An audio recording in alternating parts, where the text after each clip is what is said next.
नमस्कार प्यारे साथियों, मैं राजेंद्र कुमार टाक आप सभी लोगों का आरपी क्लासेस के इस ऑनलाइन परिवार में स्वागत करता हूं, अभिनंदन करता हूं। हमारे द्वारा किया गया परिश्रम यदि आपकी सफलता में चार चांद लगाता है, आपको आगे बढ़ने में मदद करता है, तो हमारे इस चैनल को अधिक से अधिक प्रेम दे, स्नेह दे। साथ ही दोस्तों, हमारे आने वाले वीडियो की जानकारी आपको प्राप्त होती रहे, इसके लिए बेल आइकन को प्रेस करना ना भूले। दोस्तों, इससे पहले अगर बात की जाए तो हमने, ठीक है, वीडियो में संत संप्रदाय पढ़ना स्टार्ट किया था और कुछ संत संप्रदाय हमने कर लिए थे, जैसे सेव कर लिया था, ठीक है। सेव में 5 थे, ठीक है। वैष्णव कर लिए थे। इसके अलावा अगर बात की जाए तो हमने जसनाती और जाम्बोजी, ठीक है, विष्णुई संप्रदाय मतलब, और इसके साथ राम स्नेही संप्रदाय को कर लिया था। आज दोस्तों उसी कड़ी को आगे बढ़ाते हैं, ठीक है। और आज जो हम संप्रदाय पढ़ेंगे, और संप्रदाय का नाम है आपके दादू पंथ। संप्रदाय कौन सा है? दादू पंथ, ठीक है।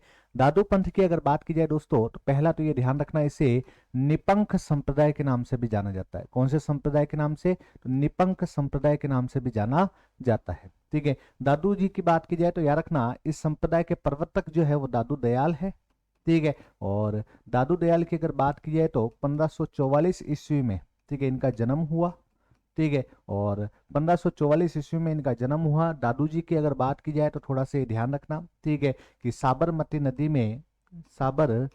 नदी में यह लोदीराम को बहते हुए मिले। किसको? लोदीराम को बहते हुए मिले। तो लोदीराम को बहते हुए मिले मतलब वर्तमान में अगर बात की जाए तो इनके पिता जो है वो कौन है? तो लोदीराम, ठीक है। तो उस समय अगर बात की जाए तो लोदीराम इनके क्या थे? पिता थे। तो ये थोड़ा सा ध्यान में रखना। दादू जी की अगर बात की जाए दोस्तों, ठीक है, तो याद रखना, दादू दयाल को ही, ठीक है, राजस्थान का कबीर कहा जाता है, ठीक है। तो राजस्थान का कबीर जो कहा जाता है वो किसे कहा जाता है? तो याद रखना, दादू जी को कहा जाता है। दादू जी के गुरु का नाम क्या था? तो आपको थोड़ा सा ध्यान में रखना है, ठीक है, कि दादू जी के गुरु का नाम जो था वो याद रखना, वृंदावन वृंदावन जी, या फिर ठीक है, बुड्ढन जी, ठीक है। वृंदावन जी या फिर बुड्ढन जी जो है वो दादू जी के गुरु थे। तो ये थोड़ा सा ध्यान में रखना, ठीक है। इसके साथ साथ याद रखना, ठीक है, दादू जी की अगर बात की जाए तो दादू जी के जो, ठीक है, उपदेश जो हैं वो किस में संकलित है? तो याद रखना, दादू जी के जो उपदेश है वो याद रखना, ठीक है, वाणी नामक, ठीक है, वाणी नामक पुस्तक में संकलित है, ठीक है। तो अर्णव वाणी पुस्तक तो रामचरण जी की थी, जबकि वाणी नामक पुस्तक किसकी है? दादू जी की है, ठीक है। याद रखना, ठीक है, ये सधुकड़ी भाषा में है। कौन सी भाषा में? ये भी सधुकड़ी भाषा में, मतलब सभी क्षेत्रों के, ठीक है, शब्दों का इसमें, ठीक है, सभी क्षेत्रों की भाषाओं के शब्दों का इसमें सम्मिलित किया गया है। इसी कारण इस भाषा शैली को सधुकड़ी या फिर खिचड़ी या मिश्रित भाषा के नाम से जाना जाता है, ठीक है। इन्हीं सभी कारणों से लेकर अगर बात की जाए तो दादू दयाल को राजस्थान का कबीर कहा जाता है। दादू दयाल को राजस्थान का क्या कहा जाता है? कबीर कहा जाता है। दादू पंथ की अगर बात की जाए दोस्तों, तो दादू पंथ का प्रमुख केंद्र कहाँ है? ठीक है, तो याद रखना, दादू पंथ का प्रमुख केंद्र जो है दोस्तों, वो याद रखना, फुलेरा जयपुर के पास में एक स्थान पड़ता है। फुलेरा जयपुर के पास में एक स्थान पड़ता है, ठीक है। और स्थान का नाम है आपके, ठीक है, नारायणा या नरेना। नरेना या नारायणा क्षेत्र जो है, ठीक है, वहां यदि बात की जाए, ठीक है, दादू जी का प्रमुख केंद्र है, ठीक है। कई बार पूछा जाता है तो ये थोड़ा सा ध्यान में रखना, ठीक है। दादू जी की अगर बात की जाए दोस्तों, तो दादू पंथ की मुख्य विशेषता क्या है? तो याद रखना, दादू पंथ की सबसे मुख्य विशेषता है कि दादू पंथ के अनुयायी या शिष्य जो हैं, ठीक है, वो कभी भी विवाह नहीं करते हैं, ठीक है, विवाह नहीं करते हैं, पहला। सेकंड, ठीक है, मृत्यु होने पर, ठीक है, अगर किसी दादू पंथ अनुयायी की मृत्यु हो गई तो मृत्यु होने पर, ठीक है, ये शव को ना तो जलाते हैं और ना ही गाड़ते हैं, ठीक है, ना तो जलाते हैं और ना ही गाड़ते हैं। मृत्यु होने पर अगर बात की जाए तो याद रखना, ठीक है, दादू पंथी के लोग जो हैं, ठीक है, वो शव को, ठीक है, जंगल में खुला छोड़ देते हैं, जंगल में खुला छोड़ देते हैं, जिससे, ठीक है, इनके द्वारा ये कहा जाता है कि भाई जंगल में खुला छोड़ देंगे तो सब किसी न किसी के तो, ठीक है, खाने के काम में आएगा, किसी न किसी का तो पेट भरेगा, ठीक है, जंगली जानवरों का, ठीक है। इसलिए अगर बात की जाए तो ये सब को क्या करते हैं? जंगल में खुला छोड़ देते हैं, ठीक है। तो दादू पंथी संप्रदाय की मुख्य दो विशेषता क्या है? तो पहली विशेषता तो ये विवाह नहीं करते हैं। वो अलग बात है कि दादू दयाल ने विवाह किया था, ठीक है। दादू दयाल ने विवाह करने के बाद इन्हें समझ में आ गया कि विवाह नहीं करना है अगर जीवन में सुख पाना है तो, क्योंकि इनका सुख अलग है और कुछ लोगों का सुख अलग है, ठीक है। इनको लगा ऐसा, ठीक है। मैं बता रहा हूं ना, संप्रदाय पंथ होते क्या है, इनके अपने धार्मिक नियम होते हैं। तो इन्होंने अपना धार्मिक नियम बना लिया कि एक तो, ठीक है, विवाह नहीं करेंगे मेरे अनुयायी, ठीक है। और सेकंड अगर बात की जाए, ठीक है, मृत्यु होने पर ना तो सबको गाड़ा जाएगा ना जलाया जाएगा, बोले जंगल में खुला छोड़ दिया जाएगा। जंगल में खुला छोड़ दिया जाएगा मतलब कुछ लोगों का पेट, मतलब कुछ जानवरों का पेट भरेगा, ठीक है। तो ये इसके प्रमुख, ठीक है, हम कह सकते हैं नियम है, ठीक है। कौन से पंथ के? तो दादू पंथ की। अच्छा, इनकी शादी हुई भी है और इनके दो पुत्र थे। एक पुत्र का नाम था गरीबदास, ठीक है, और एक पुत्र का नाम था आपके मिस्किन दास, ठीक है। गरीबदास और मिस्किन दास। तो गरीबदास और मिस्किन दास जो है वो याद रखना दादू जी के दो पुत्र थे, तो ये थोड़ा सा ध्यान में रखना, ठीक है। अच्छा, इसके अलावा, ठीक है, खास विशेषता क्या है तो वो थोड़ा सा समझने का प्रयास करना। फुलेरा नारायणा में जो इनका प्रमुख केंद्र है, ठीक है, याद रखना वहां जो सत्संग स्थल होता है, ठीक है, सत्संग स्थल को, ठीक है, अलख दरीबा कहा जाता है। क्या कहा जाता है? तो अलख दरीबा कहा जाता है। ये थोड़ा सा ध्यान में रखना, ठीक है, कि दादू जी के वहां सत्संग स्थल को क्या कहा जाता है? तो अलख दरीबा कहा जाता है, ठीक है। मठ को क्या कहा जाता है? तो याद रखना, ठीक है, वहां जो मठ है, ठीक है, इन मठ को अगर बात की जाए तो दादू द्वार के नाम से जाना जाता है। किस नाम से जाना जाता है? दादू द्वार के नाम से जाना जाता है, ठीक है। और जहां दादू जी की समाधि है, ठीक है, तो दादू जी की जो समाधि है, ठीक है, इस स्थान को दादू खोल कहा जाता है। क्या कहा जाता है? दादू खोल कहा जाता है। तो ये थोड़ा सा ध्यान में रखना, ठीक है, कि मठ को दादू द्वार कहा जाता है, ठीक है। सत्संग स्थल को अलख दरीबा कहा जाता है, जहां समाधि है उसे दादू खोल के नाम से जाना जाता है। याद रखना समाधि किस पहाड़ी पर स्थित है? तो आपको बताना है बहराना पहाड़ी पर। कौन सी पहाड़ी पर? बहराना पहाड़ी पर स्थित है, ठीक है। तो कई बार क्वेश्चन ये भी पूछ लिया जाता है, ठीक है, कि नारायणा या नरेना में दादू पंथ केंद्र कहाँ स्थित है? तो आपको बताना बहराना पहाड़ी पर स्थित है, ठीक है। वही इनकी प्रमुख समाधि है, ठीक है। और समाधि स्थल को दादू खोल कहा जाता है, मठ को दादू द्वार कहा जाता है, जबकि सत्संग स्थल को अलख दरीबा के नाम से जाना जाता है, ठीक है। तो ये क्वेश्चंस आ चुके हैं सारे के सारे दोस्तों, ठीक है। तो ध्यान रखना नारायणा या नरेना में प्रमुख केंद्र है, ठीक है। बड़ा सारा मंदिर बना हुआ है, लगभग 100 बीघा क्षेत्र में बना हुआ है, ठीक है। सत्संग स्थल अलख दरीबा कहलाता है, मठ दादू द्वार कहलाता है। समाधि अगर बात की जाए तो याद रखना दादू खोल कहलाता है, जिसे, ठीक है, जो कि पहाड़ी बहराना पहाड़ी पर स्थित है। कौन सी पहाड़ी पर स्थित है? बहराना पहाड़ी पर स्थित है। ये थोड़ा सा ध्यान में रखना, ठीक है दोस्तों। दादू दयाल की अगर बात की जाए तो याद रखना सबसे इंपॉर्टेंट खास विशेषता क्या है? तो दादू दयाल की सबसे इंपॉर्टेंट खास विशेषता ये कि इनके टोटल अगर बात की जाए कितने शिष्य हुए हैं, तो आपको बताना है टोटल 152 शिष्य हुए हैं। इन 152 शिष्यों में से जो 52 शिष्य हैं वो अगर बात की जाए, ठीक है, क्या कहलाते हैं? तो याद रखना स्तंभ कहलाते हैं। इन्हें 52 स्तंभ के नाम से जाना जाता है, ठीक है। अब ये क्वेश्चन आ चुका है, ठीक है, कि किन के शिष्यों को 52 स्तंभ के नाम से जाना जाता है? तो याद रखना दादू जी के शिष्यों को। टोटल शिष्य 152 हुए हैं इनके, लेकिन मुख्य जो 52 है शिष्य है उन्हें 52 स्तंभ के नाम से जाना जाता है। और इन्हीं में से एक शिष्य हुआ जिनका नाम था सुंदर दास जी, ठीक है, सुंदर दास जी, ठीक है। तो सुंदर दास जी किसके शिष्य थे? तो आपको बताना है दादू दयाल के शिष्य थे पहला। तो आगे, ठीक है, इनका प्रमुख केंद्र क्या रहा? तो याद रखना प्रमुख केंद्र जो रहा दोस्तों वो रहा सांगानेर, ठीक है। प्रमुख केंद्र क्या रहा? तो सांगानेर रहा, ठीक है। याद रखना इनका जन्म जो हुआ है वो याद रखना परमानंद परमानंद साहा के घर पे हुआ है, ठीक है। मतलब पिताजी जो है वो परमानंद साहा है, ठीक है। और याद रखना, ठीक है, खंडेलवाल परिवार में हुआ है इनका जन्म। कौन से परिवार में? खंडेवाल। खंडेलवाल मतलब वैश्य परिवार में, ठीक है। तो खंडेलवाल वैश्य परिवार में, ठीक है, इनका जन्म हुआ है, ये थोड़ा सा ध्यान में रखना सुंदरदास जी के बारे में। तो सुंदरदास जी, ठीक है, दादू जी के प्रमुख शिष्य थे। ठीक है। अगर बात की जाए इनका केंद्र क्या रहा है तो सांगानेर रहा है। ठीक है। जन्म जो हुआ है वो याद रखना, ठीक है, परमानंद साहा के घर पे, मतलब इनके पिताजी, ठीक है, खंडेलवाल परिवार, ठीक है, मतलब वैश्य परिवार में जन्म हुआ है। कुछ इनकी प्रसिद्ध पुस्तकें हैं दोस्तों, तो पुस्तकें एक बार थोड़ा सा ध्यान में रखना। ठीक है। ज्ञान समुद्र, ज्ञान सवैया, स्वप्न प्रबोध, स्वप्न प्रबोध, सुंदर ग्रंथावली,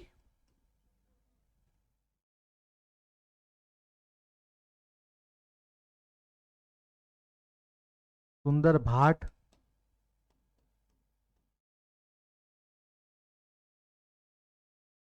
ज्ञान समुद्र, ज्ञान सवैया, स्वप्न प्रबोध, सुंदर ग्रंथावली, सुंदर भाट। ठीक है। ये सारी की सारी अगर बात की जाए दोस्तों तो याद रखना सुंदरदास जी की रचनाएं हैं। ठीक है। इनमें अगर बात की जाए तो ये थोड़ा सा याद रखना, ज्ञान सवैया और स्वप्न प्रबोध कई बार पूछा जा चुका है। ठीक है। कि ज्ञान सवैया और स्वप्न प्रबोध जो है वो याद रखना, ठीक है, किसकी प्रसिद्ध रचना है, तो आपको बताना है सुंदरदास जी की प्रसिद्ध रचनाएं हैं। ठीक है।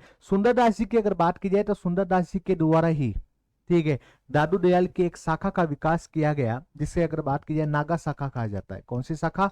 नागा शाखा का विकास किया गया।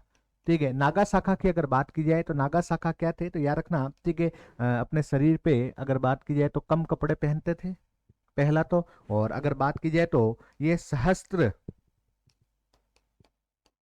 सहस्त्र साधु बने, यह सहस्त्र साधु बने। सहस्त्र साधु बनने का मतलब क्या है? ठीक है, हाथों में हथियार थे। ठीक है। कुल मिला के अगर बात की जाए तो सेना के रूप में कार्य करते थे। ठीक है। और अगर आप लोगों ने थोड़ा से भी अगर सुना हो तो मैं आपको बता देता हूँ, जोधपुर के एक शासक थे जिनका नाम था, ठीक है, आपके विजय सिंह। ये वही विजय सिंह है, ठीक है, जो कि वल्लभ संप्रदाय में दीक्षित हुए। ये वही विजय सिंह है, ठीक है, जिन्हें अगर बात की जाए तो, ठीक है, क्या कहा गया, तो याद रखना इन्हीं विजय सिंह को, ठीक है, मारवाड़ का जहांगीर कहा गया है, राजस्थान का जहांगीर कहा गया। ठीक है। कहते हैं विजय सिंह की सेना में अगर बात की जाए, ठीक है, कौन से, ठीक है, साधु सिपाही के रूप में शामिल हुए, तो आपको बताना है नागा शाखा के जो साधु थे, ठीक है, सहस्त्र साधु, ठीक है, ये अगर बात की जाए किसकी सेना में शामिल हुए, तो जोधपुर, ठीक है, विजय सिंह की सेना में शामिल हुए दोस्तों। तो ये भी थोड़ा सा ध्यान में रखना। ठीक है। तो कुल मिला के, ठीक है, इनके एक शिष्य हुए सुंदरदास जी। ठीक है। सुंदरदास जी का प्रमुख केंद्र सांगानेर रहा। जन्म जो है परमानंद साहा के घर पे खंडेलवाल वैश्य परिवार में हुआ है। ज्ञान सवैया, स्वप्न प्रबोध, ज्ञान समुद्र, ठीक है, आपके सुंदर ग्रंथावली, सुंदर भाट जो इनके प्रमुख रचनाएं हैं। ठीक है। नागा शाखा का इन्होंने विकास किया दादू पंथ की, और ये सहस्त्र साधु बने इनके। ठीक है। और अगर बात की जाए तो विजय सिंह की सेना जोधपुर में इनमें ये शामिल हुए थे। एक थोड़ा सा ध्यान में रखना दोस्तों, एक हुए इनके, ठीक है, शिष्य जिनका नाम है रज्जब। ठीक है। और रज्जब की जो उपदेश या ग्रंथ जो है वो क्या है, तो याद रखना, ठीक है, सर्वंगी। ठीक है। सर्वंगी जो है इनका प्रमुख ग्रंथ है, कई बार क्वेश्चन आ चुका है। ठीक है। बहुत बार पूछा जा चुका है। ठीक है, कि भाई सर्वंगी जो है वो किसका प्रमुख ग्रंथ है, तो रज्जब का प्रमुख ग्रंथ है। और सबसे इंपॉर्टेंट खास बात क्या है, ये जीवन भर दूल्हे के वेश में रहे। किसके वेश में रहे? दूल्हे के वेश में रहे जीवन भर। कहते हैं कि ये दूल्हा बन गए, कर गए। ठीक है। इससे पहले ये दादू जी के शिष्य भी थे, फिर भी इनके मन में आई कि मुझे शादी करनी चाहिए। तो कहते हैं ये घोड़ी पे बैठ के जैसे तोरण तोरण मारने के लिए पहुंचे, तोरण मारने ही वाले होते हैं, और दादू जी उस समय एक कथन कह देते हैं, ठीक है, कि रज्जब ने गज्जब किया, सिर पे बांधे मोड़, आया था हरि भजन को, करे नरक को छोड़। ठीक है। तो ये कथन कहते हैं कि रज्जब जी जो है बिना तोरन मारे ही जो है वहां से चले जाते हैं, भग जाते हैं। ठीक है। वो कहते हैं आजीवन, ठीक है, हमेशा ही दूल्हे के वेश में ही रहते हैं। ठीक है। आजीवन किसके वेश में रहते हैं? दूल्हे के वेश में रहते हैं। तो ये थोड़ा सा याद रखना। तो रज्जब जी भी अगर बात की जाए इनके प्रमुख शिष्य रहे हैं। ठीक है। इनकी रचना जो है सर्वंगी, और अगर बात की जाए जीवन भर दूल्हे के वेश में रहे। एक है आपके बखना जी, एक कौन है? बखना जी, तो बखना जी भी अगर बात की जाए दोस्तों तो थोड़ा सा ध्यान में रखना, ठीक है, दादू जी के, ठीक है, प्रमुख शिष्य हुए हैं। अब आपके क्वेश्चन आता है कि इनमें से कौन से दादू जी के शिष्य, अब हम 52 तो याद नहीं कर सकते हैं, ठीक है, लेकिन इन तीन में से कोई ना कोई ऑप्शंस में होता है। 5 नाम भी दे दिए तो एक तो ऑप्शंस में होगा ही होगा, या तो बखना जी होगा, या रज्जब जी होगा, या सुंदरदास जी होगा, ठीक है, और उससे आप पकड़ सकते हो कि हाँ ये सारे शिष्य किसके हैं, दादू जी के हैं। तो ये थोड़ा सा ध्यान में रखना, ठीक है। तो दादू जी के प्रमुख शिष्य सुंदरदास जी, रज्जब जी, बखना जी, गरीबदास, मिस्किन दास, ये सभी अगर बात की जाए, ठीक है, दादू जी के क्या थे, प्रमुख शिष्य थे। अगर बात की जाए एक व्यक्ति हुए जेतराम, और जेतराम के द्वारा अगर बात की जाए तो याद रखना, ठीक है, दादू पंथ को जो है मुख्यतः 5 शाखाओं में विभक्त किया गया है। कितने शाखाओं में, 5 शाखाओं में विभक्त किया गया है। एक शाखा है और शाखा का नाम है आपके, ठीक है, अगर बात की जाए खाकी, एक शाखा है, शाखा का नाम है खाकी। एक है आपके नागा शाखा, एक आपके है, ठीक है, खालसा, एक है आपके विरक्त, और इसके अलावा थोड़ा सा याद रखना, एक है आपके, ठीक है, उत्तरादेय या फिर स्थानधारी, उत्तरादेय या फिर स्थानधारी। तो याद रखना, ठीक है, कि जेतराम नामक व्यक्ति के द्वारा, ठीक है, दादू पंथ को मुख्यतः 5 शाखाओं में विभक्त किया गया, ठीक है, खाकी, नागा, खालसा, विरक्त, उत्तरादेय या फिर स्थानधारी। ठीक है, खाकी कौन थे, तो याद रखना खाकी जो है वो, याद रखना, शरीर पर भस्म लगा के रखते थे, ठीक है, तो शरीर पर भस्म लगा के रखते थे, ये कहलाए सारे के सारे खाकी। इसी प्रकार, ठीक है, नागा शाखा के लोग, ठीक है, याद रखना, अभी अभी मैंने बताया कि नागा शाखा का जो, ठीक है, विकास किया गया वो सुंदर दास जी के द्वारा किया गया, मतलब इसके प्रवर्तक सुंदर दास जी हैं नागा शाखा के, ठीक है। तो नागा शाखा की अगर बात की जाए तो नागा शाखा के प्रवर्तक कौन है, सुंदर दास जी है, ठीक है। मैंने बताया था ये कौन है, तो याद रखना सहस्त्र साधु हैं, ठीक है, कौन बने, सहस्त्र साधु बने, ठीक है। तो सहस्त्र साधु बने नागा शाखा, और मैंने बताया था अभी अभी, ठीक है, कि जोधपुर के शासक जो हुए हैं विजय सिंह, ठीक है, उनकी सेना में ये शामिल हुए हैं, तो ये भी थोड़ा सा ध्यान में रखना। इसके साथ साथ दोस्तों खालसा शाखा की अगर बात की जाए तो याद रखना, खालसा शाखा जो शुरू की गई वो याद रखना गरीबदास के द्वारा शुरू की गई, ठीक है। गरीबदास जी जो कि अगर बात की जाए दादू दयाल जी के क्या थे, पुत्र थे, मैंने बता चुका हूं, दादू दयाल जी के 2 पुत्र थे, गरीबदास और मिस्किन दास, तो ये थोड़ा सा ध्यान में रखना। विरक्त शाखा की अगर बात की जाए तो विरक्त शाखा कौन थे, तो याद रखना, ठीक है, विरक्त शाखा के लोग जो हैं वो जितने भी राजस्थान में गृहस्थी हैं, गृहस्थ लोग हैं, गृहस्थियों को, गृहस्थियों को दादूपंथी बनाते थे, गृहस्थियों को क्या बनाते थे, दादूपंथी बनाते थे, तो ये थोड़ा सा ध्यान में रखना। जबकि, ठीक है, याद रखना उत्तरादेय स्थानधारी कौन है, जो कि राजस्थान छोड़ के चले गए, ठीक है, राजस्थान छोड़ के चले गए, कि भाई इनके कुछ लोग जो हैं दादूपंथी के अनुयायी वो राजस्थान छोड़ के चले गए, और राजस्थान से बाहर जाकर, ठीक है, दादू पंथ का इन्होंने क्या किया, प्रचार प्रसार किया, दादू पंथी बनाए गए, ठीक है, तो दादू पंथी बनाए, और इसके साथ साथ दादू पंथ का क्या किया, प्रचार प्रसार किया, वो सारे के सारे क्या कहलाए, उत्तरादेय या स्थानधारी कहलाए। ये आपके दोस्तों दादू पंथ समाप्त, इतना सा है। एक बार फिर देख लो, दादू पंथ की बात की जाए तो याद रखना, ठीक है, इन्हें निपंक संप्रदाय के नाम से भी जाना जाता है। मुख्य खास विशेषता क्या है, एक तो विवाह नहीं करते, वो बात अलग है, दादू जी ने विवाह किया है, इनके 2 पुत्र हैं, विवाह किया तभी 2 पुत्र होंगे, एक पुत्र का नाम है मिस्किन दास और एक का नाम है गरीब दास, लेकिन इनकी मुख्य विशेषता है कि दादू पंथ के लोग विवाह नहीं करते हैं। और सेकंड अगर बात की जाए तो याद रखना, मृत्यु होने पर शव को ना तो जलाते हैं ना गाड़ते हैं, ठीक है, क्या करते हैं, तो याद रखना, ठीक है, क्या करते हैं, तो जंगल में खुला छोड़ देते हैं। किस में खुला छोड़ देते हैं, तो जंगल में खुला छोड़ देते हैं, पहली बात। सेकंड याद रखना, ठीक है, किससे मिलता जुलता है, आपको पता है, याद रखना, ठीक है, ये अगर बात की जाए तो फारसियों से मिलता जुलता है, किससे मिलता जुलता है, तो फारसियों से मिलता जुलता है, तो ये थोड़ा सा ध्यान में रखना, ठीक है। खुद दादू दयाल जी का जन्म 1544 में हुआ, ठीक है, साबरमती नदी में लोधी राम को बहते हुए मिले, ठीक है, इन्हें राजस्थान का कबीर कहा जाता है। इनके गुरु जो है वृंदावन जी या बुड्ढन जी है, इनके उपदेश वाणी नामक ग्रंथ में है, ठीक है, जो कि सदुकड़ी भाषा में है, इसी कारण इन्हें राजस्थान का कबीर कहा जाता है। कबीरदास जी भी बहते हुए मिले और ये भी बहते हुए मिले, तो इनकी थोड़ी सी जीवनी भी जो है, ठीक है, वो कैसी है, ठीक है, तो जीवनी भी, ठीक है, एक समान है। इसी कारण इन्हें राजस्थान का कबीर कहा जाता है। ठीक है, एक और इनकी पुस्तक अगर याद करो तो आप यही याद कर लो, तो ये कायावेली। ठीक है, तो कायावेली भी इनकी क्या है, प्रमुख पुस्तक है। ठीक है, एक और है नरसिंह, सॉरी, हाँ, तो ये ध्यान रखो, कायावेली इनकी प्रसिद्ध पुस्तक है। ठीक है, इसके अलावा थोड़ा सा ये ध्यान रख लेना, ठीक है, कि केंद्र फुलेरा जयपुर नारायणा या नरेना में है। ठीक है, और इनके सत्संग स्थल जो है अलख कहलाते हैं, मठ जो है वो दादू द्वार कहलाते हैं। ठीक है, और इनकी समाधि स्थल दादू खोल कहलाता है, जो कि भैराना गुफा में या भैराना पहाड़ी पर स्थित है। ठीक है, तो भैराना गुफा या भैराना पहाड़ी पर स्थित है, तो ये थोड़ा सा ध्यान में रख लेना। ठीक है, इसी प्रकार, ठीक है, इनके टोटल अगर बात की जाए शिष्य हुए 152, और इनमें से जो महत्वपूर्ण शिष्य हैं 52, जिन्हें 52 स्तंभ कहा जाता है। ठीक है, और एक एक चीज मैंने बताई नहीं, थोड़ा सा ये भी ध्यान रखना कि दादू दयाल का वास्तविक नाम महाबली मिलता है। दादू दयाल का वास्तविक नाम क्या मिलता है, तो महाबली मिलता है, तो ये थोड़ा सा ध्यान में रखना। सुंदरदास जी इनके एक शिष्य हुए हैं। ठीक है, जिनका प्रमुख केंद्र सांगानेर है। ठीक है, परमानंद शाह सेठ के घर खंडेलवाल वैश्य परिवार में इनका जन्म हुआ है। ठीक है, इनकी प्रमुख रचनाएं कौन कौन सी है, तो याद रखना, ज्ञान समुद्र, ज्ञान सवैया, ठीक है, स्वप्न प्रबोध, ठीक है, सुंदर, ठीक है, आप ये तो नाम से हो जाएगा, सुंदर ग्रंथावली, सुंदर भाट, तो ये थोड़ा सा ध्यान में रखना। ठीक है, इसी प्रकार अगर बात की जाए तो थोड़ा सा याद रखना, नागा शाखा का प्रवर्तक किया था और सहस्त्र साधु बने। ठीक है, और ये विजय सिंह की सेना में शामिल हुए जोधपुर के। इसके साथ साथ, ठीक है, एक रज्जब जी हुए, जिनकी प्रमुख रचना क्या है, तो सर्वंगी। और अगर बात की जाए तो थोड़ा सा याद रखना, जीवन भर दूल्हे के वेश में रहे, और एक इनके जो शिष्य हैं उनका नाम है बखना जी।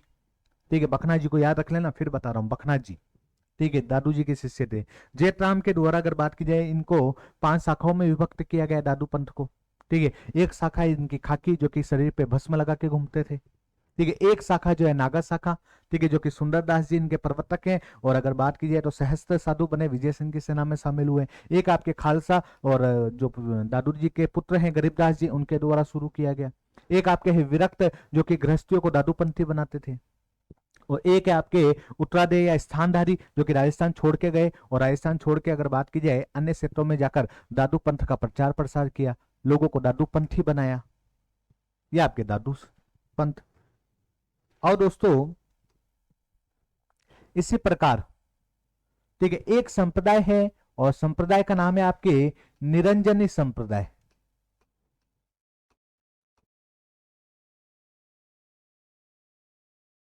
हम्म। ठीक है, निरंजनी संप्रदाय की अगर बात की जाए दोस्तों, तो पहला तो ये ध्यान रखो, इनके संस्थापक कौन थे, तो याद रखना, संस्थापक कौन थे, तो हरि सिंह साखला। हरि सिंह साखला। ठीक है, हरि सिंह साखला की अगर बात की जाए तो ये पहले डाकू थे, बाद में संत बन गए। इसी कारण इन्हें राजस्थान का या फिर कलयुग का कलयुग का वाल्मीकि कहा जाता है। ठीक है, तो इन्हें राजस्थान या कलयुग का वाल्मीकि कहा जाता है। ठीक है, किनको कहा जाता है, तो हरि सिंह साखला को कहा जाता है दोस्तों। ठीक है, जन्म कहाँ हुआ, थोड़ा सा तो ये ध्यान रख लेना, हरि सिंह साखला जी का जन्म जो हुआ है, वो याद रखना, नागौर में हुआ है। जन्म कहाँ हुआ है, नागौर। ठीक है, और मृत्यु अगर बात की जाए तो मृत्यु कहाँ हुई है, तो मृत्यु गाढ़ाबास। गाढ़ाबास से तो नागौर में इनकी मृत्यु हुई है। जन्म जो है इनका एक स्थान पे हुआ है, जन्म हुआ है इनका काम कामडोड। कामडोड नामक एक स्थान पड़ता है, ये नाम ऐसा ही है, थोड़ा सा याद करना पड़ेगा दोस्तों। ठीक है, तो नागौर का कामडोड नामक एक स्थान है जहां इनका जन्म हुआ है, और मृत्यु कहाँ हुई है, तो गाढ़ाबास नागौर में हुई है। ठीक है, गाढ़ाबास नागौर में हुई है। ठीक है, और ये गाढ़ाबास नागौर जो है, यही इनकी क्या कहलाती है, तो मुख्य पीठ कहलाती है। तो इनकी मुख्य पीठ भी कहां पर है, तो गाढ़ाबास नागौर में है।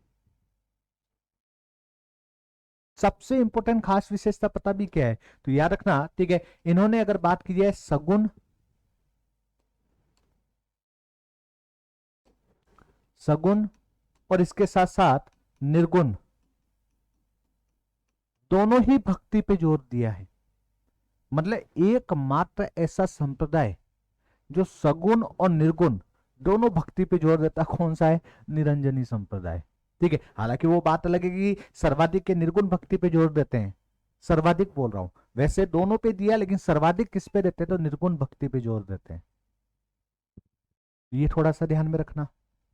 ठीक है, तो निरंजनी संप्रदाय, ठीक है, प्रवर्तक है हरि सिंह जी साखला। ठीक है, पहले डाकू थे, ठीक है, बाद में संत बने, इसलिए कलयुग का वाल्मीकि भी कहा जाता है। ठीक है, जन्म जो है नागौर के, ठीक है, कापड़ोदा है, ये कापड़ोदा क्षेत्र में हुआ। ठीक है, नागौर के कौन से क्षेत्र में? तो नागौर के कापड़ोदा क्षेत्र में हुआ। ठीक है, कौन से क्षेत्र में हुआ? कापड़ोदा क्षेत्र में हुआ। जबकि मृत्यु गाड़ाबास नागौर में हुई, जो कि इनका मुख्य पीठ है, याद रखना। ठीक है, इन्होंने सगुण और निर्गुण दोनों भक्ति धाराओं पे बल दिया। सर्वाधिक पूछे तो किस पे दिया? तो निर्गुण भक्ति धारा पे बल दिया।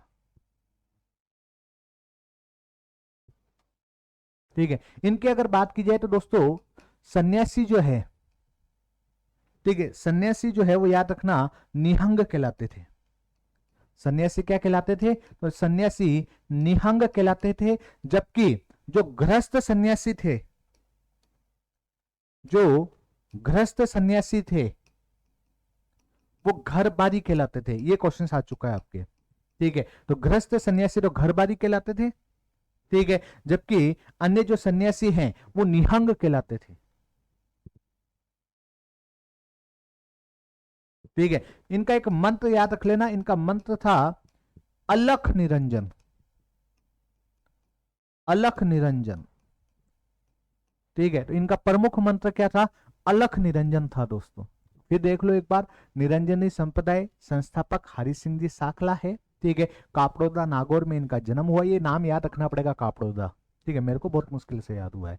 ठीक है, तो कापड़ोदा नागौर में इनका जन्म हुआ है। मृत्यु जो है गाड़ाबास नागौर में हुआ है, यही इनके मुख्य पीठ है, याद रखना। ठीक है, पहले डाकू थे, इन्हें कलयुग का वाल्मीकि कहा जाता है। सगुण और निर्गुण दोनों भक्ति धाराओं पे बल दिया है। ठीक है, और जो सन्यासी हैं वो निहंग कहलाते थे, लेकिन कुछ ऐसे भी सन्यासी हैं जो गृहस्थ थे, उन्हें घर बारी कहा जाता था। ठीक है, ये थोड़ा सा ध्यान में रखना। और इनका प्रमुख मंत्र क्या था? तो याद रखना अलख निरंजन था दोस्तों।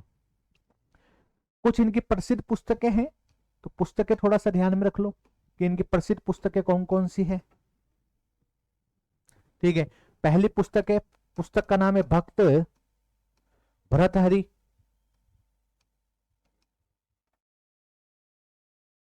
एक पुस्तक है, पुस्तक का नाम क्या है? भक्त भर्तहरि। ठीक है, एक आपके हरि पुरुष जी री वाणी। हरि पुरुष जी री वाणी। ठीक है, हरि पुरुष जी री वाणी भी किसकी है? तो याद रखना किन की है? हरि सिंह जी साखला की है। ठीक है, तो ये जो प्रसिद्ध पुस्तकें हैं ये किसकी है? तो हरि सिंह जी साखला की है दोस्तों। तो ये थोड़ा सा ध्यान में रखना है। आ जाओ दोस्तों, एक आपके संप्रदाय है और संप्रदाय का नाम है आपके लालदासी संप्रदाय। लालदासी संप्रदाय।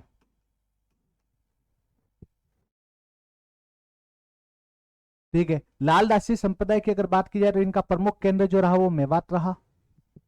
ठीक है, इनके जन्म की अगर बात की जाए तो जन्म कब हुआ? 1540 में इनका जन्म हुआ है। ठीक है, याद रखना एक क्षेत्र पड़ता है, इसका नाम है ढोली डूब। ढोली डूब अलवर में इनका जन्म हुआ है। क्वेश्चन आ चुका है, ये थोड़ा सा ध्यान रखना। ठीक है, अगर बात की जाए, ठीक है, इनकी समाधि कहाँ है? तो समाधि थोड़ा सा ध्यान में रखना। ठीक है, शेरपुरा अलवर। शेरपुरा अलवर में ही इनकी समाधि है, किंतु इनकी मृत्यु जो हुई है, ठीक है, वो याद रखना नगला जहाज भरतपुर में हुई है। तो नगला जहाज भरतपुर में इनकी मृत्यु हुई है। जबकि अगर बात की जाए ढोली डूब 1540 में इनका जन्म हुआ है। ठीक है, समाधि शेरपुरा में है अलवर में, तो ये थोड़ा सा ध्यान में रखना। पिता कौन है? तो याद रखना इनके पिता का नाम है चांदमल, जबकि माता का नाम है समदा। ये क्वेश्चन आ चुका है। ठीक है, कि इनकी माता का नाम क्या है? तो माता का नाम है समदा। ठीक है, याद रखना इनके गुरु जो है वो गद्दन चिश्ती है। तो गद्दन चिश्ती जो है वो इनके क्या है, तो गुरु हैं दोस्तों। ठीक है, और थोड़ा सा ध्यान में रखना। ठीक है, और प्रवर्तक कौन है, तो लालदास जी खुद हैं। तो याद रखना, लालदासी संप्रदाय का प्रमुख केंद्र जो रहा वो मेवात रहा, मेवात क्षेत्र रहा, मेन अलवर। ठीक है, अगर बात की जाए, गुरु गद्दन चिश्ती थे, पिता चांदमल थे, माता समदा। ठीक है, माता कौन थी, तो समदा। ठीक है, और इनके 1540 में इन्हीं के घर पे ढोलीडूब नामक स्थान अलवर में इनका जन्म हुआ। ठीक है, मृत्यु नगला जहाज में हुई, लेकिन तो इनकी समाधि कहाँ है, तो याद रखना। ठीक है, समाधि स्थल कहाँ है, तो अलवर के शेरपुरा में स्थित है।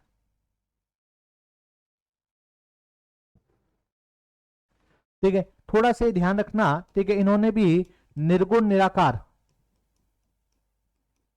निर्गुण निराकार, ठीक है, ब्रह्म के उपासक थे। मतलब इन्होंने भी निर्गुण भक्ति पे बल दिया, और इसके साथ साथ हिंदू मुस्लिम एकता पे बल दिया।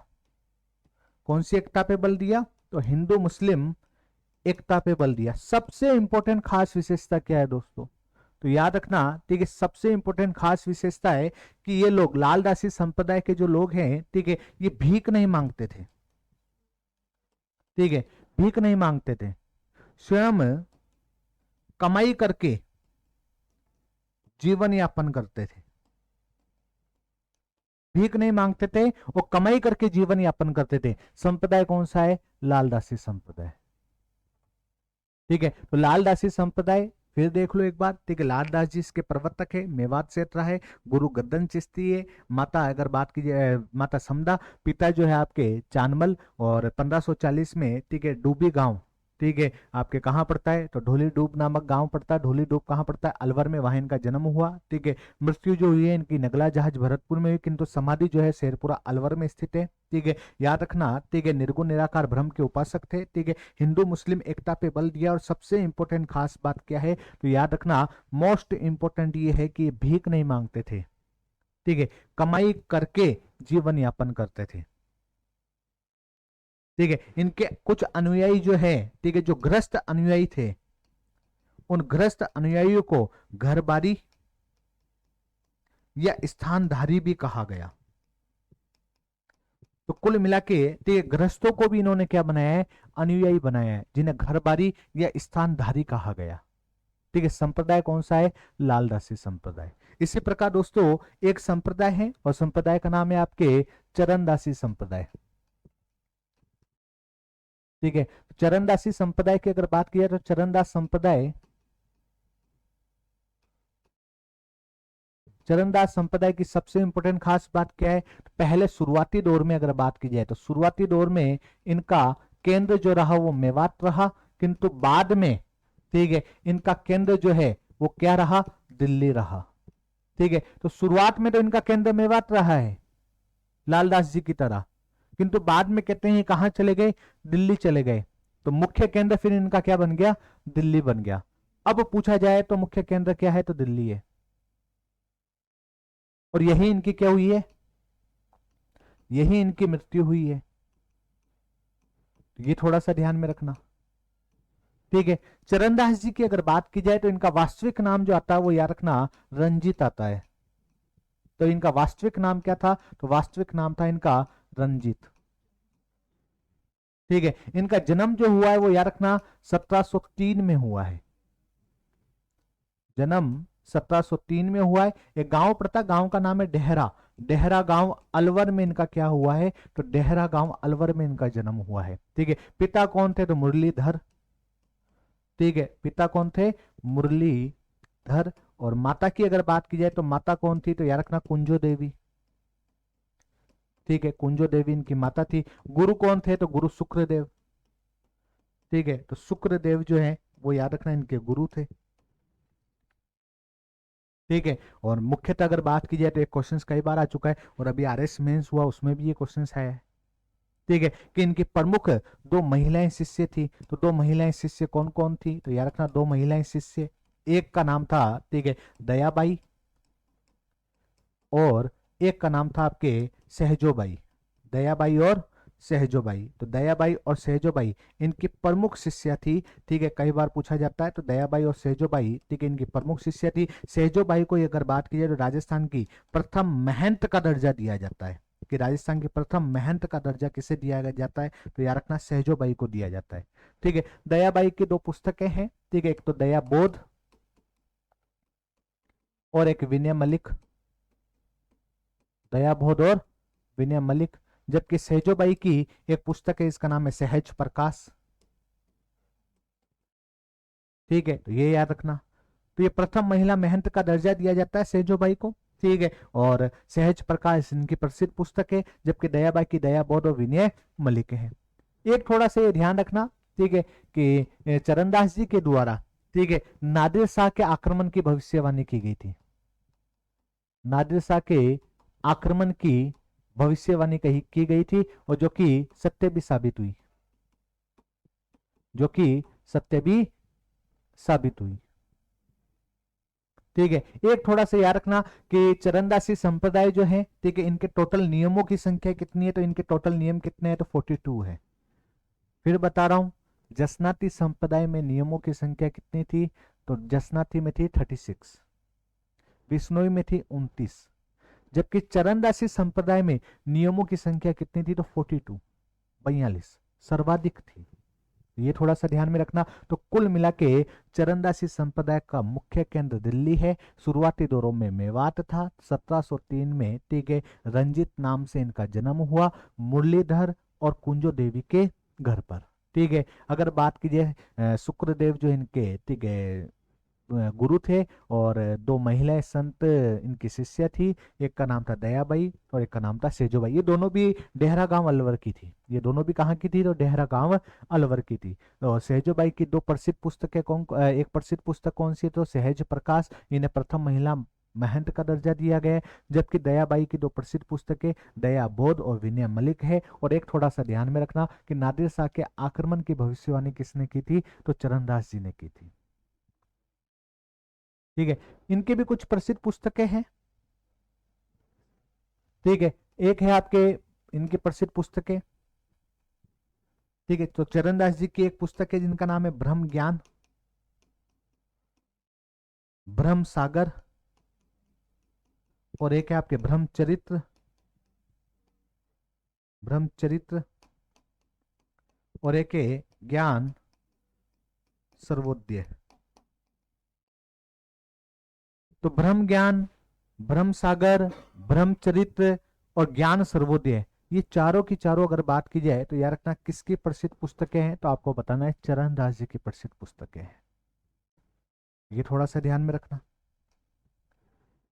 इसके बाद दोस्तों आ जाओ, ठीक है, एक महिला संत थी, और महिला संत का नाम है आपके मीराबाई। मीराबाई, मीराबाई की अगर बात की जाए तो इनका वास्तविक नाम जो देखने को प्राप्त होता है, ठीक है, वास्तविक नाम क्या था? तो आपको बताना है पेमल दे। ठीक है, पेमल दे। अगर बात की जाए जन्म कब हुआ है, तो याद रखना 1498 में अगर बात की जाए इनके जन्म हुआ है। ठीक है, और इनके पिता का नाम क्या था? तो याद रखना इनके पिता का नाम था राव रतन सिंह। ठीक है, जबकि इनके दादा का नाम क्या था? तो दादा की अगर बात की जाए तो राव दूदा। ठीक है, राव दूदा के द्वारा ही, ठीक है, मेड़ता में, कहां पर? मेड़ता में एक मंदिर का निर्माण करवाया गया, जिसे चार भुजा नाथ मंदिर के नाम से, या फिर इसे ही मीरा मंदिर के नाम से जाना जाता है। कौन से मंदिर के नाम से? तो मीरा मंदिर के नाम से जाना जाता है। तो ये थोड़ा सा ध्यान में रखना। ठीक है, अगर बात की जाए इनके चाचा कौन थे, तो चाचा वीरमदेव थे। ठीक है, चाचा कौन थे?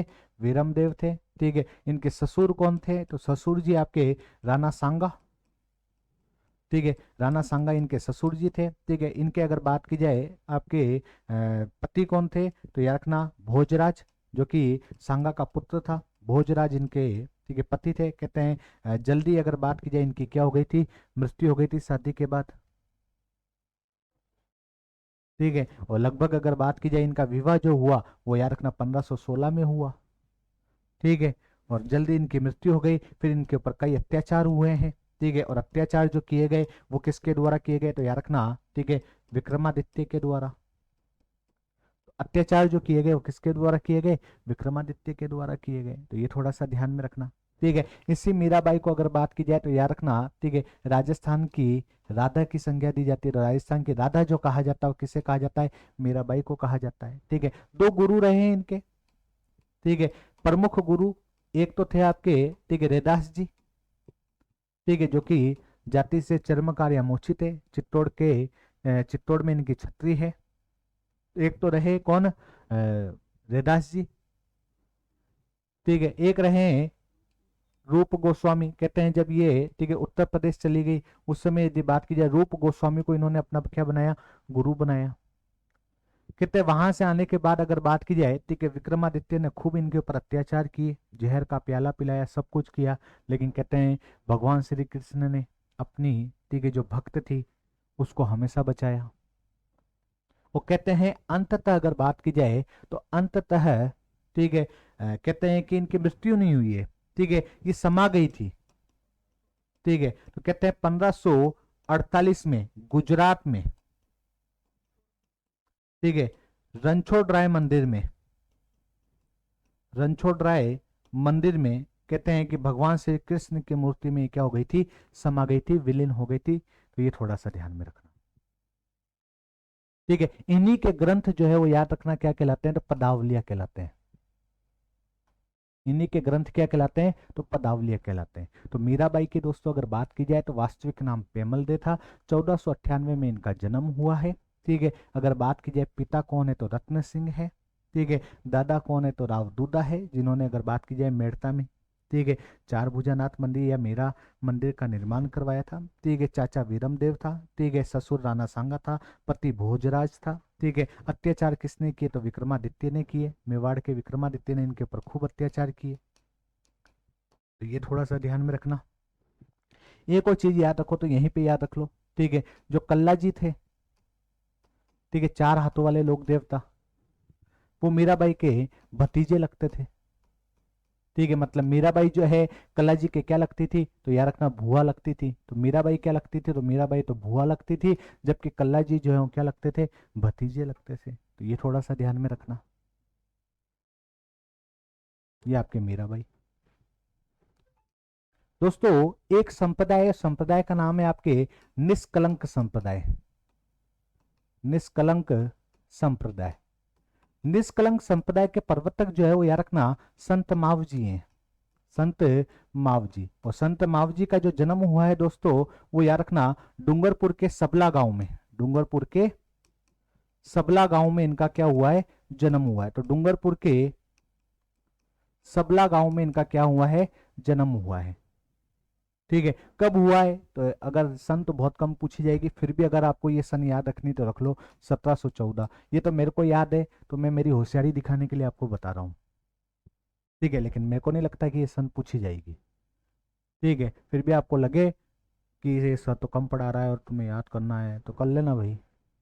ठीक है, तो 1714 में, ठीक है, सबला गांव में डूंगरपुर में इनका क्या हुआ है? जन्म हुआ है। मैं क्या है कि वो ज्यादा पढ़ाने का प्रयास करता हूँ जहां से क्वेश्चंस आने की संभावना अधिक रहे। नहीं तो हिस्ट्री और कला संस्कृति राजस्थान की कभी खत्म होने का नाम ही नहीं लेती है। अपार है ये तो।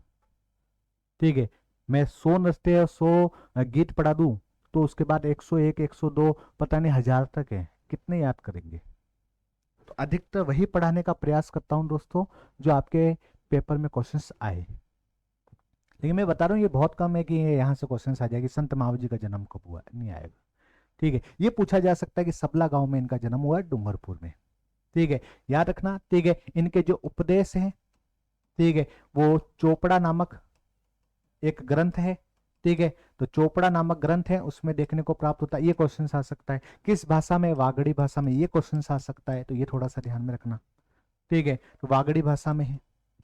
इन्हें अगर बात की जाए वागड़ का धनी भी कहा जाता है। तो वागड़ का धनी किन्हें कहा जाता है? तो यार रखना संत माव जी को कहा जाता है। ठीक है, तो ये थोड़ा सा ध्यान में रखना। एक मंदिर है जिसका नाम है बेनेश्वर। ठीक है, तो डूंगरपुर में जो बेनेश्वर मंदिर है, ठीक है, इस मंदिर के निर्माणकर्ता कौन है? संत माव जी हैं। और इन्हीं के द्वारा एक आंदोलन भी चालू किया गया था, चलाया गया था। ठीक है, आंदोलन का नाम है लसाड़िया। तो लसाड़िया आंदोलन के प्रवर्तक भी कौन है? संत माव जी हैं। एक थोड़ा सा याद रखना, सबसे इंपॉर्टेंट, ठीक है, ये श्री कृष्ण को, अब विष्णु का ही अवतार है श्री कृष्ण, तो कुछ किताबों में विष्णु लिखा हुआ है, तो श्री कृष्ण या विष्णु को, ठीक है, निष्कलंक अवतार मानते हैं। कैसा अवतार मानते हैं? तो निष्कलंक अवतार मानते हैं। ये क्वेश्चन आ चुका है आपके, ठीक है, कि किस संप्रदाय में, ठीक है, श्री कृष्ण या विष्णु को निष्कलंक अवतार माना जाता है? तो आपको बताना है निष्कलंक संप्रदाय में माना जाता है। इसके प्रवर्तक कौन थे? संत माव जी, ठीक है, तो याद रखना, निष्कलंक संप्रदाय, प्रवर्तक संत माव जी, श्री कृष्ण को निष्कलंक अवतार मानते हैं। जन्म 1714 सबला गांव डूंगरपुर में हुआ है। उपदेश चोपड़ा ग्रंथ में है। वागड़ी भाषा में आंदोलन लसाड़िया चलाया था। और बेनेश्वर मंदिर, ठीक है, जो कि आपके कहाँ पर है? तो याद रखना, डूंगरपुर में है, ठीक है। तीन नदियों का संगम स्थल है, सोम माही जाखम का, ठीक है। तो वहां ये मंदिर भी किन के द्वारा बनवाया गया? संत माव जी के द्वारा बनवाया गया, ठीक है। खंडित शिवलिंग की पूजा होती है यहाँ पे, ठीक, खंडित शिवलिंग की पूजा होती है। कब होती है? तो माघ की पूर्णिमा, ये लो, माघ की पूर्णिमा को प्रसिद्ध मेला भरता है यहाँ पे, बेनेश्वर मेला। ये थोड़ा सा ध्यान में रखना। एक संप्रदाय दोस्तों, और संप्रदाय का आप नाम है आपके प्रणामी संप्रदाय, प्रणामी संप्रदाय, ठीक है। प्रणामी संप्रदाय की अगर बात की जाए, ठीक है, तो याद रखना, ठीक है, श्री कृष्ण प्रणामी संप्रदाय के नाम से भी इसे जाना जाता है। कृष्ण प्रणामी संप्रदाय के नाम से भी जाना जाता है, ठीक है। और अगर बात की जाए, इसके प्रवर्तक जो हैं वो याद रखना, ठीक है, प्राणनाथ जी थे, ठीक है, प्राणनाथ जी महाराज इनके प्रवर्तक थे, जिनका जन्म जामनगर गुजरात में हुआ, जामनगर गुजरात में हुआ। किंतु, ठीक है, इस संप्रदाय की मुख्य पीठ जो थी, वो याद रखना, मुख्य पीठ तो मध्य प्रदेश एमपी में थी। मध्य प्रदेश पन्ना, पन्ना नामक क्षेत्र है मध्य प्रदेश, वहां इनकी मुख्य पीठ थी। जबकि राजस्थान में इनकी जो पीठ है वो याद रखना जयपुर के आदर्श नगर में है, जयपुर के आदर्श नगर में है। क्वेश्चन आ चुका है, थोड़ा सा याद रखना, ठीक है। तो इसमें जो भी कार्य है प से ही है, प नाम से ही है। प से प्रणामी संप्रदाय, प से प्राणनाथ जी, प से कृष्ण प्रणामी संप्रदाय, प से पन्ना, ठीक है। और एक थोड़ा सा याद रखना, जयपुर के आदर्श नगर में इनकी क्या है? मुख्य पीठ है, ठीक है। एक थोड़ा सा याद रखना ना, ये भी क्वेश्चन आ चुका है कि इनकी पुस्तक क्या है? तो पुस्तक का नाम है फुजलम स्वरूप, फुजलम स्वरूप। तो फुजलम स्वरूप जो है इनकी प्रसिद्ध क्या है? पुस्तक है, ये ध्यान रखना दोस्तों। इसी प्रकार दोस्तों, तो एक संप्रदाय है और संप्रदाय का नाम है आपके नवल संप्रदाय, नवल संप्रदाय। और नवल संप्रदाय के प्रवर्तक कौन है? तो नवल दास जी, नवल दास जी, ठीक है। इनकी प्रसिद्ध पुस्तक कौन सी है? तो पुस्तक कौन सी है? तो याद रखना, पुस्तक का नाम क्या है? नवल प्रकाश, नवल प्रकाश। प्रमुख केंद्र क्या रहा है इनका? ठीक है, तो नागौर का एक क्षेत्र है, ठीक है, हारसोल या हरसोल, ठीक है। तो हारसोल या हरसोल जो है नागौर, ठीक है, इनका प्रमुख है। अब इसमें भी देखो सारी चीजें न सही है, न से नवल प्रकाश, न से नवल दास, न से नागौर, नागौर का हरसोल, और न से नवल संप्रदाय। तो ये थोड़ा सा ध्यान में रखना। एक आपके है अलखिया संप्रदाय, अलखिया संप्रदाय। और अलखिया संप्रदाय कई बार पूछा जा चुका है, ठीक है। इनके जो प्रवर्तक थे वो लालगिरी जी थे, प्रवर्तक लालगिरी, लालदास नहीं है, ध्यान रखना, लालगिरी है। लालदास जी तो लालदासी संप्रदाय के थे, यह है लालगिरी। इनका जन्म वैसे हुआ है चूरू में, लेकिन ठीक है, इनका मुख्य केंद्र जो रहा है, तो केंद्र क्या रहा है? तो याद रखना बीकानेर रहा है, ठीक है। इनका मुख्य केंद्र क्या रहा है? तो मुख्य केंद्र बीकानेर रहा है, ठीक है। अलख स्तुति प्रकाश, अलख स्तुति प्रकाश जो है वो इनकी मुख्य पुस्तक रही है, ठीक है। और याद रखना, चाहे नवल संप्रदाय हो चाहे अलखिया संप्रदाय हो, ठीक है, सारे के सारे निर्गुण निराकार ब्रह्म के उपासक थे। किसके उपासक थे? तो निर्गुण, ठीक है, निर्गुण निराकार ब्रह्म के उपासक थे, मतलब निर्गुण भक्ति पे ज्यादा बल दिया, निर्गुण निराकार ब्रह्म के उपासक थे। संप्रदाय है एक अलखिया और एक है आपके नवल संप्रदाय। ठीक है। और गुडड़ में आपको पहले ही बता चुका हूं दोस्तों कि भाई गुडड़ संप्रदाय बता चुका हूं। ठीक है कि संत दास जी इनके प्रवर्तक थे। ठीक है। और भीलवाड़ा में, ठीक है, डाटड़ा गांव जो है इनका प्रमुख केंद्र रहा है। ठीक है। और इसके साथ साथ, ठीक है, दो चार चीजें मैंने आपको बताई थी, अगर थोड़ा सा ध्यान हो तो आप लोगों को, कि कृपाराम जी भी एक व्यक्ति हुए हैं। ठीक है। जो किसी संप्रदाय से संबंधित थे, और यही कृपाराम जी जो है राम स्नेह संप्रदाय के प्रवर्तक, ठीक है, रामचरण जी के गुरु थे। तो ये थोड़ा सा ध्यान में रखना। गुडड़ का तो यहाँ से बहुत बार पूछा जा चुका है, संत दास जी और भिलवाड़ा का डाटरा। आ जाओ दोस्तों, एक है दोस्तों वागड़ की मीरा, वागड़ की मीरा, और नाम है गौरी बाई। ठीक है। ये भी बहुत बड़ी संत रही है। इन्हें वागड़ की मीरा कहा जाता था। जन्म कहाँ हुआ तो डूंगरपुर में हुआ है। ठीक है। और इनकी प्रसिद्ध पुस्तक जो है, और पुस्तक का नाम क्या है तो आपके पूछा जाता है, तो पुस्तक का नाम है आपके कीर्तन माला। प्रसिद्ध पुस्तक का नाम क्या है तो कीर्तन माला है दोस्तों।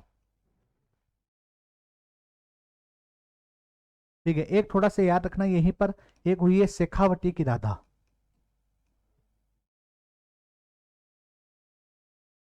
शेखावटी की राधा। तो शेखावटी की राधा कौन हुई है तो आपको बताना है। शेखावटी की राधा करमेती बाई, करमेती बाई। ठीक है। सीकर खंडेला, सीकर के खंडेला में इनका जन्म हुआ है, यही इनका प्रमुख केंद्र रहा है। तो शेखावटी की राधा कौन है तो करमेती बाई। ठीक है। एक याद रखना, एक है आपके डांग की मीरा। तो डांग की मीरा, ठीक है, तो डांग की मीरा कौन है तो याद रखना भोली गुजरी। भोली गुजरी को डांग की मीरा कहा जाता है। और ये आपके करौली की है, ये आपके कहाँ की है, करौली की है। ठीक है। तो याद रखना डांग की मीरा भोली गुजरी करौली। एक थोड़ा सा याद रखना, एक आता है शब्द आपके राजस्थान की गांधारी। ठीक है। राजस्थान की गांधारी। ठीक है। तो राजस्थान की गांधारी जो थी वो याद रखना समानाबाई थी, समानाबाई चारण। ठीक है।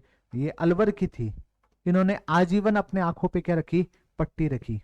आजीवन, आजीवन आंखों पे पट्टी बांध के रखी, आंखों पर पट्टी रखी। ये कहलाती है राजस्थान की गांधारी, राजस्थान की गांधारी। एक आपके दोस्तों कर्माबाई हुई है। ठीक है। ये प्रसिद्ध वैष्णव संत थी, प्रसिद्ध वैष्णव संत। ठीक है। जो कि नागौर की थी। ठीक है। मकराना के पास। ठीक है। नागौर की है कर्माबाई।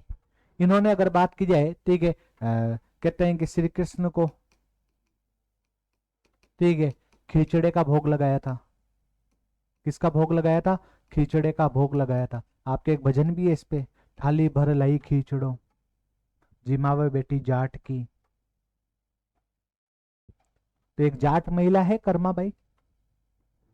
ठीक है। इन्हीं के द्वारा श्री कृष्ण को, ठीक है, भोजन जिमाया गया था। इनके पिताजी जो हैं वो थे जीवन राम डूडी, जीवन राम डूडी। ऐसे महान महान महिलाएं हुई है। ठीक है। कर्माबाई तो याद रखना नागौर की है, मकराना की है। ठीक है। जीवन राम डूडी के घर जन्म हुआ है। सबसे इंपॉर्टेंट खास बात, श्री कृष्ण को, ठीक है, खिचड़ा जिमाया था। श्री कृष्ण को क्या जिमाया था, खिचड़ा जिमाया था। एक है आपके भक्त कवि दुर्लभ, भक्त कवि दुर्लभ। ये डूंगरपुर के हैं दोस्तों, ये कहाँ के हैं, डूंगरपुर के। इन्हें राजस्थान का नरसिंह अवतार कहा जाता है, क्योंकि इनका संप्रदाय भी कौन सा है, तो याद रखना संप्रदाय भी कौन सा है, नरसिंह संप्रदाय।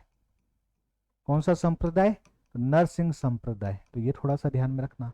तो भक्त कवि दुर्लभ डूंगरपुर के हैं, राजस्थान का नरसिंह अवतार कहा जाता है। ठीक है, और संप्रदाय का नाम भी क्या है, तो नरसिंह संप्रदाय है दोस्तों। ये आपके दोस्तों संप्रदाय सारे क्या हो गए, समाप्त। अब कुछ आपके, ठीक है, मुस्लिम, ठीक है, संत से संबंधित भी, ठीक है, कुछ छोटे मोटे संप्रदाय हैं जिन्हें एक बार थोड़ा सा देख लेते हैं। कुछ मजारे हैं तो उन्हें थोड़ा सा देख लेते हैं। ठीक है, एक है आपके नरहड़ के पीर। नरहड़ के पीर, पीर पीर का मतलब होता है गुरु। पीर का मतलब क्या होता है, गुरु। तो याद रखना इनका प्रमुख केंद्र जो है, ठीक है, वो याद रखना झुंझुनू है। ठीक है, इन्हें, ठीक है, शक्करबार की दरगाह के नाम से भी जाना जाता है, शक्करबार की दरगाह। ठीक है, और इनका प्रमुख उर्स जो है वो याद रखना जन्माष्टमी पर होता है। तो श्री कृष्ण जन्माष्टमी पर, ठीक है, इनके यहाँ क्या लगता है, उर्स लगता है। इन्हें अगर बात की जाए तो याद रखना बांगड़ का धनी कहा जाता है। किसका धनी, बांगड़ बोल रहा हूं दोस्तों, वागड़ का तो मावजी है, और बांगड़ का धनी किसे कहा जाता है, तो बांगड़ का धनी किसे कहा जाता है, तो नरहड़ के पीर को कहा जाता है। ठीक है, एक है आपके काका जी की दरगाह। काका जी की दरगाह कहाँ है, तो प्रतापगढ़ में है दोस्तों। और इस काका जी की दरगाह को कांठल का ताजमहल कहा जाता है। कांठल का ताजमहल, ये क्वेश्चन आ चुका है आपके कि कांठल का ताजमहल किसे कहा जाता है, तो याद रखना काका जी की दरगाह को। और खुद काका जी को कांठल का धनी कहा जाता है। कांठल का क्या कहा जाता है, धनी। तो देखो नरहड़ का पीर झुंझुनू शक्करबार की दरगाह के नाम से जाना जाता है, और इनका उर्स लगता है जन्माष्टमी पर। ठीक है, और इन्हें बांगड़ के धनी के नाम से भी जाना जाता है। ठीक है, काका जी की दरगाह प्रतापगढ़ में है। ठीक है, कांठल का ताजमहल, और अगर बात कीजिए इन्हें कांठल का धनी कहा जाता है दोस्तों। आ जाओ दोस्तों, एक है आपके मीरान साहब की दरगाह। और मीरान साहब की दरगाह तो आप सब लोग जानते हो, ठीक है, अजमेर में है। कहाँ है, अजमेर में है। इन्हीं का एक घोड़ा था, ठीक है, जिसके लिए मजार बनाई गई, जिसे घोड़े की मजार के नाम से जाना जाता है। तो घोड़े की मजार, ठीक है, ये भी अजमेर में है, तारागढ़ पे। ठीक है, तो अजमेर तारागढ़ पे स्थित है, ये थोड़ा सा ध्यान में रखना। ठीक है, इन्हीं के घोड़े की मजार है, जहाँ पे क्या चढ़ाई जाती है, दाल। ठीक है, घोड़े को दाल पसंद है, तो दाल चढ़ाई जाती है। दाल चढ़ाते तो मनोकामनाएं पूर्ण हो जाती है। करवा के देख लो, तुम्हारी हो जाए तो मैं पूर्ण करवा लूंगा। ठीक है, मैं प्रधानमंत्री बनना चाहता हूँ, 2-4 किलो मैं दाल चढ़ा के आ जाऊंगा, क्या पता हो जाए, भगवान की दया हो जाए थोड़ी तो। ठीक है, एक आ जाओ, एक है आपके सैयद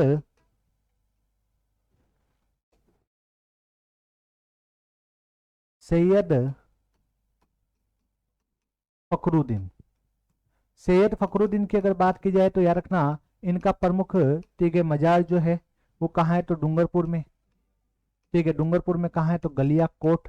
बहुत बार पूछा जाता है, जहां बोहरा समाज का क्या भरता है, उर्स भरता है। किसका, तो दाऊदी बोहरा बोल दो, या तो दाऊदी बोहरा समाज का उर्स भरता है। ठीक है, तो दाऊदी बोहरा समाज का उर्स कहाँ भरता है, गलियाकोट डूंगरपुर में। किसकी दरगाह है, तो याद रखना सैयद फखरुद्दीन की दरगाह है। तो ये थोड़ा सा ध्यान में रखना। ठीक है, एक है आपके सूफी हमीदुद्दीन की दरगाह। हमीदुद्दीन की दरगाह, ठीक है, गागरोन में स्थित है, झालावाड़ में। कहाँ स्थित है, तो गागरोन झालावाड़ में स्थित है। ठीक है, और इसे मीठे शाह की दरगाह के नाम से भी जाना जाता है। मीठे शाह की दरगाह कई बार आ चुका है कि मीठे शाह की दरगाह कौन सी, तो आपको बताना है। सूफी हमीदुद्दीन की दरगाह गागरोन में। ठीक है, ये है सूफी हमीदुद्दीन, और एक है आपके सूफी हमीदुद्दीन नागौरी। इनकी दरगाह कहाँ है, तो नागौर में है। ठीक है, इन्हें, ठीक है, तारकिन सूफी के नाम से भी जाना जाता है, तारकिन सूफी। इन्हें तारकिन सूफी के नाम से जाना जाता है। और इसके साथ साथ ठीक है। सन्यासियों का सुल्तान कहा जाता है, सन्यासियों का सुल्तान कहा जाता है, तो ये थोड़ा सा ध्यान में रखना। ठीक है। इनकी एक उपाधि है, तो उपाधि ध्यान रखना, उपाधि है सुल्तान ए तारकिन हिंद। ठीक है। तो सुल्तान ए तारकिन हिंद की इनकी उपाधि है, और किसके द्वारा दी गई, तो याद रखना ख्वाजा मोइनुद्दीन चिश्ती। तो ख्वाजा, ठीक है, मोइनुद्दीन चिश्ती के द्वारा दी गई, तो ये थोड़ा सा ध्यान में रखना। ठीक है। और दरगाह भी क्या कहलाती है, तो अतारकिन की दरगाह बोल दो या फिर तारकिन की दरगाह बोल दो। कहाँ है, तो याद रखना नागौर में है। ठीक है।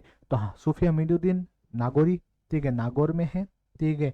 और तारकिन सूफी के नाम से जाना जाता है, और सन्यासियों का सुल्तान कहा जाता है। ठीक है। इनकी खुद की उपाधि है सुल्तान है तारकिन हिंद, ठीक है, जो कि ख्वाजा मोइनुद्दीन चिश्ती ने दिए। तारकिन की दरगाह या तारकिन की दरगाह के नाम से जाना जाता है। ठीक है। कौन है, तो सूफी हमीदुद्दीन। और एक सूफी हमीदुद्दीन है जो कि कहाँ पर है, मीठे शाह की दरगाह गागरोन में। एक आ जाओ दोस्तों, एक है हमारे ख्वाजा मोइनुद्दीन चिश्ती। ठीक है। कहते हैं इनका जन्म जो हुआ है, ठीक है, वो 1141 में हुआ है। एक स्थान पड़ता है संजरी, ठीक है, संजरी नामक स्थान, ईरान में इनका जन्म हुआ है, तो ये थोड़ा सा ध्यान में रखना। ठीक है। इनके गुरु जो थे वो कौन थे, तो याद रखना गुरु कौन थे, ख्वाजा ख्वाजा उस्मान, ठीक है, हारूनी चिश्ती। हारूनी चिश्ती नाम याद करना पड़ेगा, बहुत मुश्किल से याद होगा मेरे को पता है, लेकिन ख्वाजा उस्मान याद हो जाएगा। तो ख्वाजा उस्मान हारूनी चिश्ती इनके गुरु थे। ठीक है। और पिता कौन थे, तो याद रखना गयासुद्दीन। माता कहते हैं कि इनकी माता का नाम बीबी मनहूर था। ठीक है।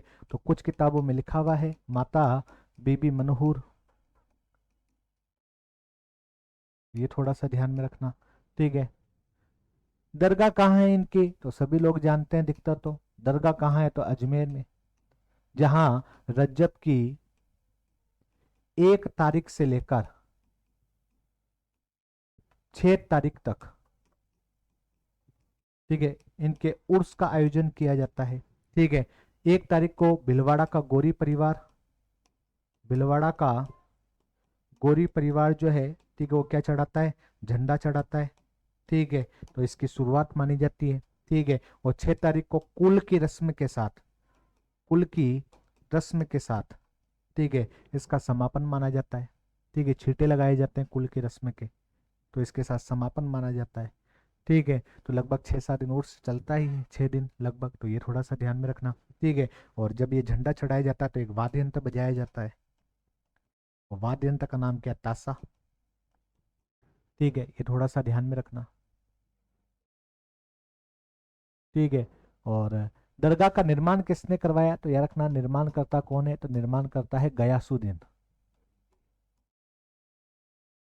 ठीक है। तो निर्माण करता कौन है, तो दरगाह का निर्माण किसने करवाया अजमेर में, तो गयासुद्दीन ने करवाया था। ठीक है। बड़ी देग जो है, यहाँ कुछ देग है प्रसिद्ध, ठीक है, बड़ी देग और छोटी देग। तो बड़ी देग तो दी गई किसके द्वारा, अकबर के द्वारा, और छोटी देग जहांगीर के द्वारा। ठीक है। और यहाँ पे एक गुम्बद बना हुआ है जो कि शाहजहां ने बनवाया, तो गुम्बद किसने बनवाया, शाहजहां ने बनवाया, तो ये थोड़ा सा ध्यान में रखना। ठीक है।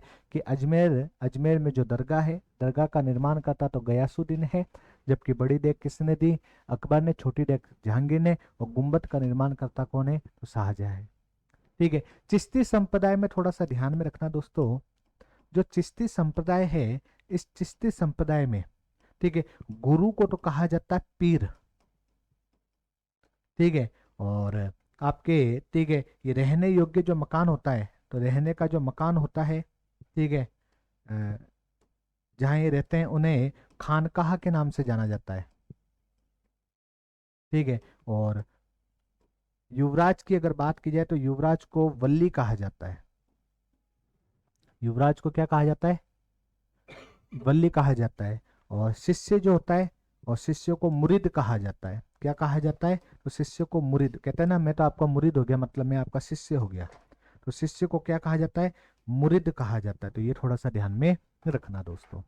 एक थोड़ा सा याद रखना, ख्वाजा मोइनुद्दीन चिश्ती जो है वो किसके साथ भारत आए? ठीक है, तो याद रखना। ठीक है, मोहम्मद गोरी के साथ, मोहम्मद गोरी के साथ। ठीक है, तराइन का युद्ध हुआ था। ठीक है, तराइन का युद्ध, और तराइन के युद्ध में अगर बात की जाए मोहम्मद गोरी के साथ ये कहाँ आए? भारत आए। ठीक है, किसके समकालीन आए? तो समकालीन अगर पूछे तो याद रखना। ठीक है, किसके समकालीन? तो समकालीन आप बता देना, पृथ्वीराज चौहान के समकालीन, पृथ्वीराज चौहान के समकालीन। तो ये थोड़ा सा ध्यान में रखना। ये आपके ख्वाजा मोइनुद्दीन चिश्ती समाप्त दोस्तों। आ जाओ फिर देख लो। ख्वाजा मोइनुद्दीन चिश्ती, ठीक है, दरगाह अजमेर में है, निर्माण करता गयासुद्दीन है। ठीक है, यहाँ डेगे दी गई है, कढ़ैया। ठीक है, तो छोटी डेग जो है जहांगीर, और बड़ी डेग अकबर के द्वारा। गुंबद है, तो गुंबद का निर्माण किसने करवाया? तो आपको बताना है शाहजहां ने करवाया है। ठीक है, और इसके साथ थोड़ा सा दोस्तों याद रख लेना। ठीक है, कि गुरु जो है इनके कौन है? तो याद रखना, ख्वाजा उस्मान। ठीक है, हारूनी चिश्ती, पिता गयासुद्दीन, माता बीबी मनहूर। 1141 में संजरी ईरान में इनका जन्म हुआ है। ठीक है, और थोड़ा सा याद रखना, रजब की 1 तारीख से 6 तारीख तक उर्स लगता है, और उर्स चालू होता है भीलवाड़ा का गौरी परिवार जब झंडा चढ़ाता है, और कुल की रस्म के साथ, ठीक है, उर्स समाप्त होता है। वाद्य यंत्र कौन सा उपयोग में लिया जाता है? ताशा। ठीक है, और चिश्ती संप्रदाय में शिष्य को मुरिद, गुरु को पीर, रहने वाले स्थान को खानकाह, और युवराज को वल्ली कहा जाता है। युवराज को क्या कहा जाता है दोस्तों? तो वल्ली कहा जाता है। युवराज को क्या कहा जाता है? वल्ली कहा जाता है। तो ये थोड़ा सा ध्यान में रखना। ठीक है, ये आपके दोस्तों संत संप्रदाय समाप्त। दोस्तों यदि आपको ये वीडियो अच्छी लगी हो, और इसमें आपको लगा हो कि मैंने मेहनत करी है जो कि आप लोगों के लिए लाभदायक है, तो इस वीडियो को अधिक से अधिक प्रेम दें। ठीक है, और बाकी आपकी मर्जी। धन्यवाद।